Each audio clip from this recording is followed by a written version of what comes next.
Hello everyone, আশা করি সবাই ভালো আছেন। আমিও ভালো আছি। আজকের রেসিপি রয়েছে ফুলকপির পকোড়া। তো এখানে আমি ফুলকপি কেটে নিয়েছি, আর আমার কাছে ছিল চালের গুঁড়া। তো আমি ফুলকপিটা হালকা করে সিদ্ধ করার জন্য এখানে জল নিয়ে নিয়েছি, আর জলের মধ্যে একটু লবণ দিয়ে ফুলকপিগুলো ভালোভাবে সিদ্ধ করে নিব, যাতে ভাজার সময় মনে না হয় ভিতরের দিকে কাঁচা। তো এখানে আমি ঢাকনি দিয়ে ভালো করে ভাপার জন্য দিয়ে দিলাম।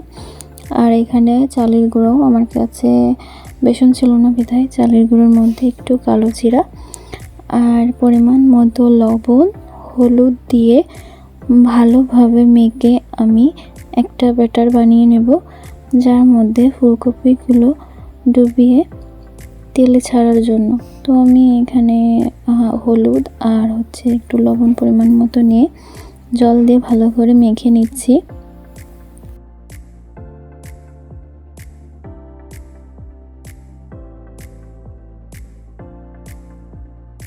তো এখানে ব্যাটারটা আমাদের কমপ্লিট করা হয়ে গেছে।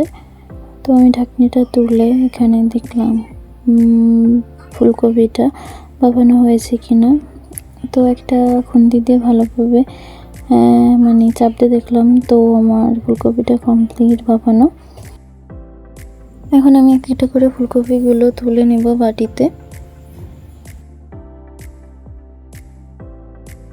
তো এখানে কড়াইটা গরম করে তেলটা কড়াইয়ের মধ্যে দিয়ে ভালোভাবে গরম করে আমি এখানে তুলে রাখা ভাপানো ফুলকপিটা একটা চালের গুঁড়া ব্যাটারের মধ্যে দিয়ে ভালোভাবে এপিট ওপিট করে মাখিয়ে তেলের মধ্যে ছাড়তে হবে। তো আমি তেলের মধ্যে আস্তে আস্তে এক একটা করে ছাড়বো, যাতে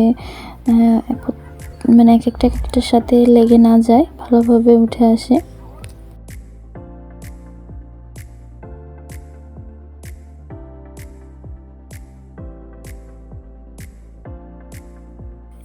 তো ছাড়া কমপ্লিট হয়ে যাওয়ার পর আমি ভালোভাবে এক পিঠ হয়ে গেলে আর এক পিঠ উল্টে দিব, যাতে দুই পিঠ ভালোভাবে ভাজা হয়।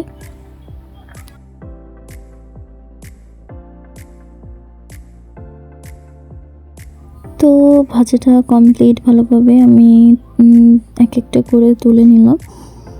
তো আবার বাটারের মধ্যে, চালের গুঁড়ো বাটারের মধ্যে দিয়ে আমি ফুলকপিগুলো আবার তেলের মধ্যে ছেড়ে ভালোভাবে এপিট ওপিট করে গেলেও তুলে নিব।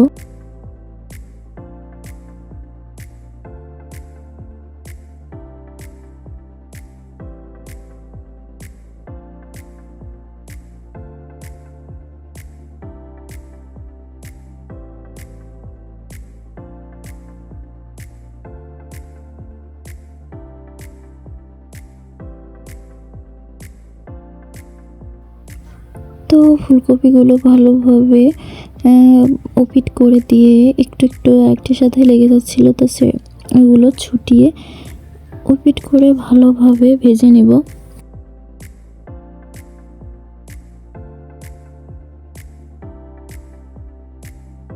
তো আমার ভাজা কমপ্লিট হয়ে গেছে। তো আমি এক একটা করে ফুলকপিগুলো তুলে নেব। তো রেসিপিটা যদি আপনাদের ভালো লেগে থাকে, তো আপনারা সবাই ট্রাই করতে পারেন গরম গরম ফুলকপির পকোড়া। তো আজকের রেসিপি এই পর্যন্ত। সবাইকে ধন্যবাদ।